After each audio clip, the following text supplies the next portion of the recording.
Join किया है senior anchor person Talat Hussain साहब ने। बहुत शुक्रिया आपका तलत साहब। तलत साहब, अब बज़ाहिर तो ये लग रहा है कि हुकूमत एक स्टैंड ले चुकी है, तो क्या इस सूरत में खुद वज़ीर आज़म को अदालत की तरफ से सख्त फैसले का सामना नहीं करना पड़ सकता?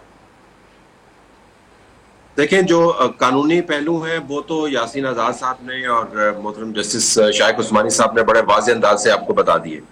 जो इसके सियासी और नीम कानूनी पहलू हैं, मेरे ख्याल में उसको जहन में रखना चाहिए। अभी यासीन आजाद साहब फरमा रहे थे कि सुप्रीम कोर्ट ऐसे अहकामात देने से पहले सोचे कि उनके ऊपर अमल दरामद वो करवा सकती है या नहीं। उसका एक पहलू ये है कि अगर अमल दरामद नहीं हो रहा तो उस अमल दरामद ना होने की वजह क्या है। क्या उस ऑर्डर के अंदर कोई सुकम है? क्या इदारे जिनको पता है कि उनका रोल क्या है, वो ऑर्डर उससे उस हद से ज्यादा जाके उनसे डिमांड कर रहा है? ये बड़ा वाजे हो गया है जब स्टेट बैंक को हुक्म जारी किया गया था कि आप बराह रास्त फंड जो है वो जारी कर दें, इजरा कर दें, एलोकेट ना करें। अब जब उन्होंने अपने जाके रूल्स देखे, प्रेसिडेंट्स देखी, अपने जाब्ते देखे, उसके अंदर पता चला जी कि आप एक फंड को मुख्तस तो कर सकते हैं, आप जारी नहीं कर सकते। इजरा का इख्तियार जो है वो बजरिया काबीना पार्लियामेंट का है और पार्लियामेंट ने उसको रद्द कर दिया। तो गुजारिश ये है कि अहकामात के अंदर आपको, बदकिस्मती से हमें ये जुमला कहना पड़ता है, आपको एक मावराए कानून उनसर नजर आता है जिसकी वजह से सारा मसला पड़ा हुआ है। अब इसरार ये करना कि हमने जो डेट तय कर दी है वो 90 दिन से ज्यादा की डेट है, लेकिन वो काबिल कबूल है अगरचे वो 90 दिन से ज्यादा है, लेकिन इलेक्शन कमीशन ने जो डेट दी है वो 90 दिन से ज्यादा है, क्योंकि हमारे ख्याल में वो बहुत ज्यादा है, लिहाजा हम उसको कबूल नहीं करते। जो हमने फैसला दे दिया वो काबिल कबूल है, जो 4 जज साहबान कह रहे हैं कि पिटीशन फारिग होगी वो काबिल कबूल नहीं है। तो बुनियादी तौर पर तो इस वक्त ये तमाम मामला आइन और कानून से आगे जाके बदतरीन सियासत के अंदर उलझा हुआ है। जो इमरान खान साहब का एजेंडा जो है बड़ा अच्छे तरीके से सर्व करता है, क्योंकि इमरान खान साहब 2 चीजों पे थ्राइव करते हैं, वो उसके ऊपर प्रॉस्पर करते हैं। एक केओस है और दूसरी डिविजन्स है। वो दोनों को अपने सियासी मकसद के लिए इस्तेमाल करते हैं। तो इदारों को इस केओस और डिवीजन से अलहदा रहना चाहिए, लेकिन बदकिस्मती से नहीं रह रहे। काइंडली ये इख्तियार और इक़्तिदार की रस्साकशी हम देख रहे हैं, एक टाइम हो गया है इस तमाम तर मामले को मंतकी अंजाम क्या देख रहे हैं इसका? अंजाम इसका कोई ज्यादा अच्छा नहीं होने वाला। पहले तो सबसे ज्यादा पाकिस्तान की इकॉनमी सफर कर रही है, पाकिस्तान के अवाम सफर कर रहे हैं। सूरत हाल इक़्तिसादी एतबार से देखें तो बहुत खराब है, लेकिन इसका हल निकालने की बजाय, इस पर फोकस करने की बजाय आपस की लड़ाइयों में लगे हुए। सुप्रीम कोर्ट को आईनी तशरीह से आगे बढ़ना नहीं चाहिए था, उसको इलेक्शन कमीशन के तरीकाकार को खुद इस्तेमाल करने की तरफ नहीं जाना चाहिए था। इंतखाबात की तारीख देना, शेड्यूल का ऐलान करना और हुकूमत से पूछना, स्टेट बैंक को कहना फंड दिए कि नहीं। कल एक खबर यह है कि सिक्योरिटी के 2 हमारी जो एजेंसीज है, सेंसिटिव एजेंसीज है मिलिट्री से, MI और ISI, उनके बड़े टॉप लेवल के ऑफिसर्स ने जाके सुप्रीम कोर्ट के चीफ जस्टिस को ब्रीफ किया सिक्योरिटी सिचुएशन और डिप्लॉयमेंट के हवाले से। तो ये सूरत हाल सुप्रीम कोर्ट को खुद इसमें इन्वॉल्व नहीं होना चाहिए था। उनका काम आईनी तशरीह था। जो आइन कहता है कि 90 रोज के अंदर इंतखाबात होने चाहिए, हुकूमत आइन शिकनी करती तो ये एक पोलिटिकल मसला शुरू हो जाता है, या वो पोलिटिकल डायलॉग होता है या उसके ऊपर कोई पिटीशन लेकर आ जाता। अब आप स्टेट बैंक ऑफ पाकिस्तान को बुलाएं कि वो कंसोलिडेटेड फंड से इनको पैसे दे दो, आप DGI को बुला के पूछें कि हमें इस बंदे लगाने हैं कि नहीं, सिक्योरिटी की सूरत हाल KP में कैसी है और वहाँ कैसी है। मैं तो समझता हूँ ये बहुत ज्यादा ओवर स्टेपिंग है, ये नहीं होनी चाहिए। ये साकिब निसार साहब भी वो फैक्ट्रियों का वेस्ट कहाँ गिरता है उसको देखने चले जाते थे। जिसका काम है उसी को साटे, जो इंतजामी काम जिसने करना है वो करे, जिसने इंसाफ करना है वो इंसाफ के मुताबिक फैसला करे, आइन की तशरीह करे। ये अपने रोल से जब हम बाहर निकल के खेलने की कोशिश करते हैं ना, तभी टकराव होता है, तभी मुल्क का नुकसान होता है। हम इस वक्त उसी सूरत हाल से दुचार।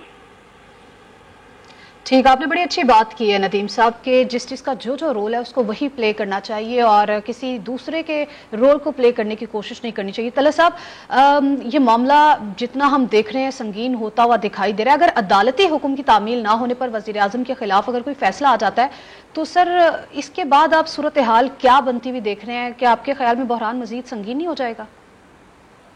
बहरान तो ऑलरेडी संगीन है, उसके मजीद संगीन नतायज निकलेंगे। अभी आप नदीम मलिक साहब से जब सवाल कर रही थी, आपने कहा कि इसका मंतकी नतीजा क्या निकलेगा। इसका कोई मंतकी नतीजा नहीं निकल सकता, क्योंकि तमाम का तमाम बहरान ही एक अदम मंतक पर मबनी है। जब आप अदम मंतक के ऊपर बहरान पैदा करते हैं, जिसकी तरफ नदीम साहब ने वाज़ेह अंदाज से इशारा भी किया और वजाहत भी की, अपने रोल से मावरा होकर आप काम करते हैं, तो उसमें से मंतक नहीं निकल सकती। और इस मुल्क को इस वक्त मंतक की जरूरत है, तहम्मुल की जरूरत है। अब आपने कहा कि अगर वजीर आजम की तरफ उनका रुख होगा, वजीर आजम की तरफ और काबीना की तरफ ज़ाहिरन रुख होने की कोई तुक बनती नहीं है। उसकी वजह यह है कि जो पैसे एलोकेट करने का इख्तियार है वो पार्लियामान का है। ये रिजेक्शन जो है कि हमने पैसे नहीं देने, ये काबीना की तरफ से नहीं है, बल्कि काबीना तो इस वक्त हम जैसे लोगों की तनकीद का शिकार है कि भाई एक तरफ आप बेंच को मानते नहीं है, एक तरफ आप कहते हैं कि पिटीशन खारिज हो गई है, दूसरी तरफ आप जो फंड्स का इजरा है उसके लिए प्रोसेस भी आपने शुरू किया हुआ है। तो वो कहते हैं जी कि हमारे पास रास्ता नहीं है, हम कानूनी जंग लड़ रहे हैं लेकिन हम अपने आप को बचा के भी खेलना चाहते हैं। तो उन्होंने मामला पार्लियामान के पास भेज दिया, पार्लियामान ने उसको रद्द कर दिया। अब पार्लियामान के खिलाफ कंटेम्प्ट किस तरीके से लेके आएंगे? और अगर आपने हुकूमत को फारिग करना है तो रूल्स को आपको फिर खींचना होगा।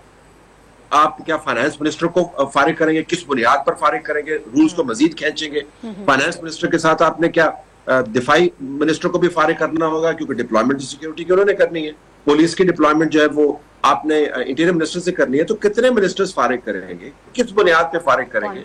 अच्छा, फारिग अगर आप कर लेंगे तो क्या आपकी इम्प्लीमेंटेशन हो जाएगी?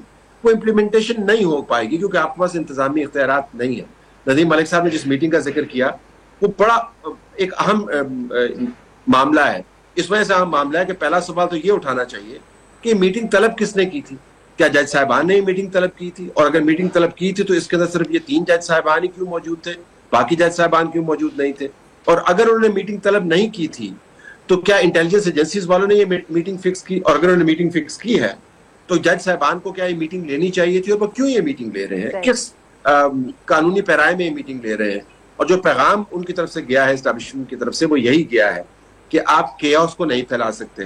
पंजाब के इंतखाबात के ऊपर आप इसरार करके ऐसी पिटीशन की बुनियाद पर जो खारिज हो चुकी है, यानी तरह से कहा जा सकता है सवाल इतने ज्यादा हैं जिनके जवाबात समझ नहीं आ रहे कि वो देगा कौन। एक जानिब IMF का दबाव हम देख रहे हैं और हर रोज बढ़ती महंगाई है, मईशत हमारे सामने है, किस तरह के चैलेंजेस हैं, सैलाब की तबाहकारियां हैं। अगर हम इन्हीं मसाइल में साल साल उलझे रहेंगे तो चैलेंजेस का मुकाबला किस तरह से करेंगे नदीम मलिक साहब?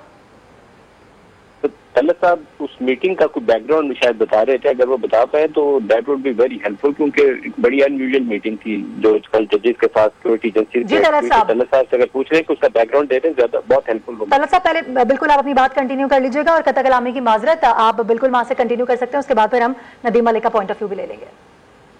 देखिए, मेरे पास ज्यादा इसके ऊपर मालूमात नहीं है। मैंने ये 5 सवाल जो है, जिसके मैंने 2 बताए थे सवाल आपको, ये 5 सवाल जो हैं जो आला तरीन जराए जो हमारे हैं उनके सामने रखे और हम ये जानना चाह रहे थे मुस्तनद तरीके से कि आया मीटिंग हुई या नहीं हुई। उन्होंने कहा जी कि हम इसके ऊपर कमेंट नहीं करेंगे, हम इसको डिनाई नहीं करेंगे, लेकिन हम इसको जो है अफर्म भी नहीं करते हैं।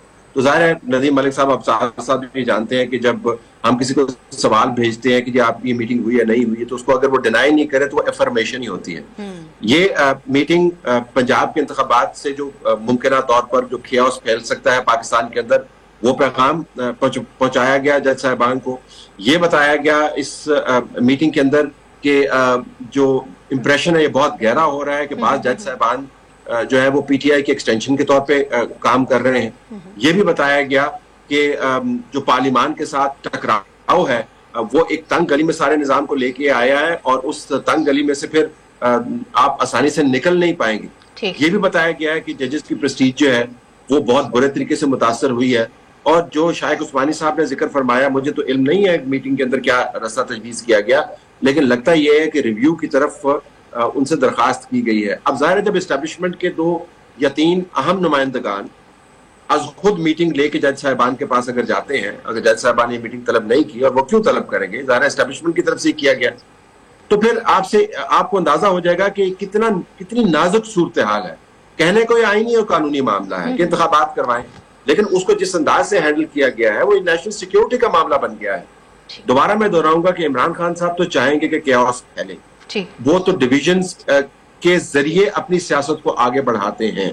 और ये भी मैं आपको बता दूं, हुकूमत को कोई खास मसला नहीं होगा अगर सुप्रीम कोर्ट उनको निकाल बाहर करती है, क्योंकि वो तो चाहेंगे, वो तो मार्टर बन जाएंगे। वो तो सोच रहे होंगे कि हुकूमत से भी जान छूट गई और हम जख्म लेके लोगों के पास जाएंगे और वोट भी लेंगे।